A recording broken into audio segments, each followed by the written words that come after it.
शाळा सुटल्यावर शाळेतून घरी जाणाऱ्या 2 शाळकरी मुलांचा ट्रक खाली सापडून दुर्दैवी मृत्यू झाल्याची घटना नाशिक जिल्ह्यातील मनमाड शहरात घडली।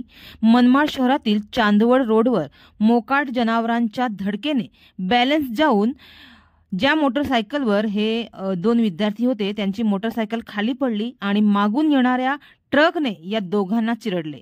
यामध्ये या दोघांचा दुर्दैवी मृत्यू झाला। शाळा सुटल्यावर घरी परत जात असताना मनमाड येथील चांदवड रोडवर पाटील गॅरेज समोर चांदवडकडून मनमाडकडे येत असताना रस्त्यात गायी अंगावर आल्याने त्यांना वाचवताना बॅलन्स जाऊन मोटरसायकल त्यांची खाली पडली। यावेळी मोटरसायकलवरून ते दोघेही खाली पडले आणि याच वेळी मागून येणाऱ्या ट्रकने या दोघांनाही चिरडले।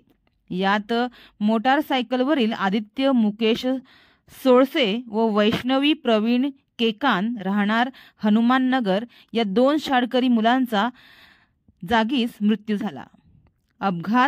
हा अपघात इतका भीषण होता की या दोन्ही मुलांचा अक्षरशः चुरा झाला। यामुळे यांची ओळख पटणे देखील शक्य नव्हते। त्यांना तात्काळ स्थानिकांच्या मदतीने उपजिल्हा रुग्णालयात दाखल करण्यात आले, मात्र या दोघांचा जागेवरच मृत्यू झाला होता। या घटनेने शहरात सर्वत्र हळहळ व्यक्त करण्यात येत आहे। तर या अपघातामुळे पुन्हा एकदा शहरातील मोकाट जनावरे व वाहतूक कोंडीचा प्रश्न ऐरणीवर आला आहे। मनमाड शहरात मोठ्या प्रमाणावर मोकाट जनावरे फिरत आहेत। याबाबत अनेकदा लेखी व तोंडी तक्रारी करण्यात आल्या, मात्र कोणीही याबाबत दखल घेत नाही असे येथील नागरिकांचं म्हणणं आहे। तर याशिवाय चांदवड रोड, मालेगाव रोड व येवला रोड या महामार्गावर मोठ्या प्रमाणावर वाहतूक कोंडी होत असते। यामुळे देखील रोज अपघात होत असतात।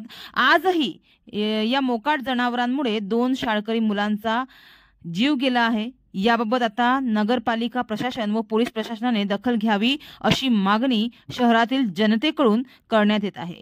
मनमाडवरून आवेश कुरेशी।